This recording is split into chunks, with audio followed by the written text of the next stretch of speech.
আল্লাহ পাক রব্বুল আলামিন পয়গম্বর আলাইহিস সালাতু ওয়াস সালাম কে জানায়া দেয়, ও পয়গম্বর আপনি আপনার উম্মতদেরকে জানায়া দিন, ইন্নাস সালাতা তানহা আনিল ফাহশাই ওয়াল মুনকার। ও পয়গম্বর আপনার যদি কোনো উম্মত নামাজ আদায় করে, এই নামাজ থেকে দুনিয়ার সমস্ত খারাপ কাজ থেকে বিরত রাখবে। ওই বান্দা যদি চুরি করে তবুও বিরত রাখবে, ডাকাতি করলে তবুও এই নামাজ থেকে বিরত রাখবে, জিনা করলে তবুও বিরত রাখবে। ও পয়গম্বর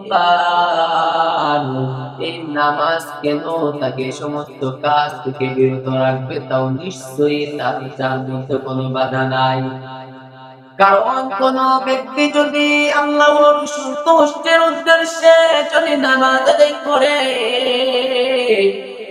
আল্লাহ পাক রব্বুল আলামিনকে যদি ভয় করে যদি নামাজের জায়গায় দাঁড়াইয়া যায়, যদি প্রতিনিয়ত 5 বেলা নামাজ আদায় করে, হাদিসের মতো আসছে আল্লাহ রাসূল সাল্লাল্লাহু আলাইহি ওয়াসাল্লাম কিছু সাহাবীকে নিয়ে একটা গাছের কাছে গিয়েছেন। গাছের কাছে যাওয়ার পরে গাছটা একটা ঝাঁকুনি দিয়েছে, গাছ থেকে যত পাতা ছিল পাতাগুলো ঝরে গেল। গাছের পাতাগুলো ঝরে যাওয়ার পর পয়গম্বর বলেন, ও আমার সাহাবী তোমরা কি দেখেছো?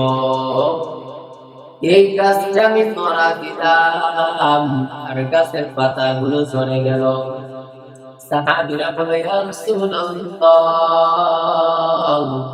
ইয়া হাবিবাল্লাহ, আমরা এটা দেখেছি।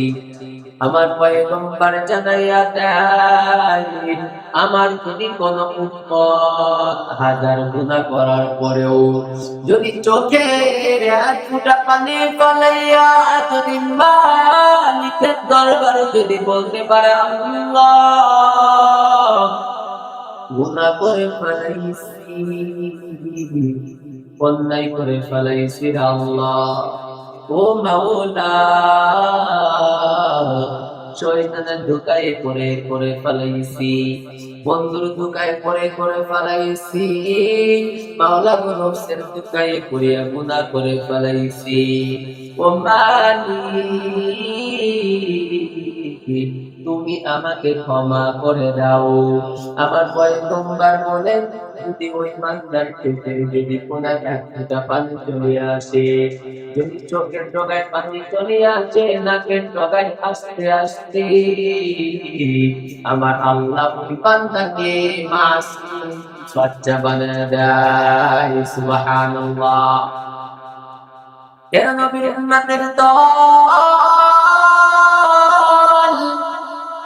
আমার পয়গম্বর বলেন, গাছটা ঝাঁকুনি দিয়ে বলেন, গাছের পাতা যেরকম ঝরে গিয়েছি।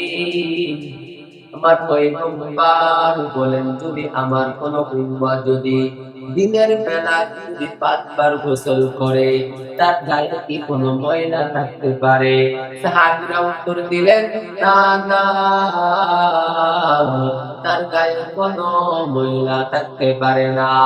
আমার পয়গম্বর জানাইয়া দেয়, যদি কোনো আমার উম্মত দিনের ভিতর 5 বেলা ওযু করে, গালে পানি নিবে, গালটা পরিষ্কার হয়ে গেল, গালের গুনাহ ক্ষমা, মুখে পানি নিল, মুখ চোখ পুরো গুনাহ মাফ হয়ে গেল, হাতে পানি নিল, হাতের গুনাহ ক্ষমা হয়ে গেল, মাথা মাসে করলো, চুলের গুনাহ ক্ষমা হয়ে গেল, পা ধুইল, পায়ের গুনাহ ক্ষমা, পা সব গুনাহ ক্ষমা হওয়ার পরে যখন নামাজে দাঁড়াই, তার দিলের ভিতর যে অন্যায় আছে, যে পাপ কাজের চিন্তা ভাবনা আছে, ওই চিন্তা ভাবনা গুলো আমার আল্লাহ দূর করিয়া দেয়।